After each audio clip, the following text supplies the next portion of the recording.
Hello everyone, खुलुमबाय लोगोफोर नोंथांमोनखौ नैबे आंनि गोदान ब्लगआव फिन खेबसेबाव बरायनानै लाग्रोबाय। स' लोगोफोर दिनैनि भिडिअ जाहैबाय दिनै सानडे आरोना ओमफ्राय एसे गिर्जायाव थांनो नै एसे दख'ना गानबाय ओमफ्राय आं न'निफ्राय नैबे दख'नाखौल' लाबोदोंमोन आरोना बे गांसेल'खा आरो ओमफ्राय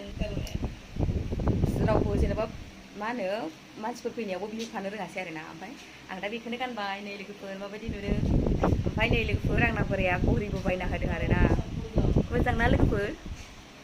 नै माने आं मोनसे डिजाइनखौसो लानो नागिरदोंमोन आरोना ओमफ्राय बोराया बेखौनो मोजां मोननानै लाबोबाय आरोना नेक्स्टआव लादो होननानै स' लोगोफोर दिनैनि भिडिअखौ आं नोंथांमोननो एसे सेयार खालामलांनो होननानै साननानै भिडिअखौ लानाय जाबाय आरोना स' लोगोफोर नोंथांमोना आंनि भिडिअखौ नायनो मोजां मोनोबाथाय नायलांबाय थादो लोगोफोर ओमफ्राय दा आङो बेलेगावसो दंफैयो आरोना बे बाइबेल कलेजाव ओमफ्राय दा आङो गिर्जायाव थांनो थाखाय रेडि जाबायानो नै स' लोगोफोर नायलांदो नायदो लोगोफोर सिरिनो गाखोलांगासिनो दं जों नै नानिजों आंजों नै हासिबबो लादों गिर्जा न' सिबनो मेंबाय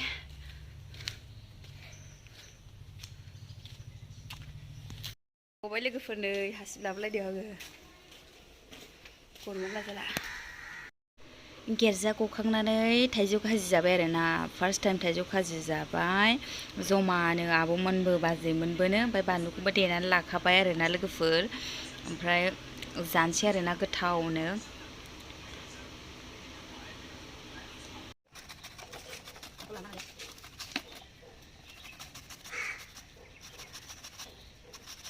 गोथाव जानोसै आरोना लोगोफोर नै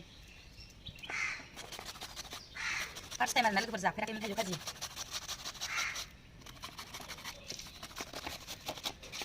मैगंबो हाखांबाय आरोना जोंहा नै बेलासि मोनानि कफि आलु ओमफ्रायो ओरैबो खान्थाल दं आरोना थाइथाम ओमफ्राय बेबो एसे मोनहांबाय जागोन र' बेखौबो मैगं हादों नै आब'मोना लोगोफोर गोखै सिनि होनांगौलै हानवा एसेल'सो देखाबाय दा हनै गैले आलु नांगै दानिया लोगोफोर आं लगायखांबाय आरोना नै बिराद गोथाव जानोसै नै बेयावहायनो जों साथाम साब्रै नालाय बेयाव सासे जागोन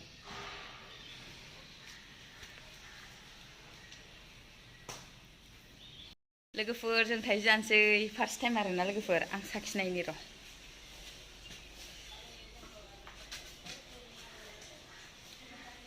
गोथावानो जादों जानायालाय जमा जानोसै जों र' बिराद गोथाव लोगोफोर जाबाय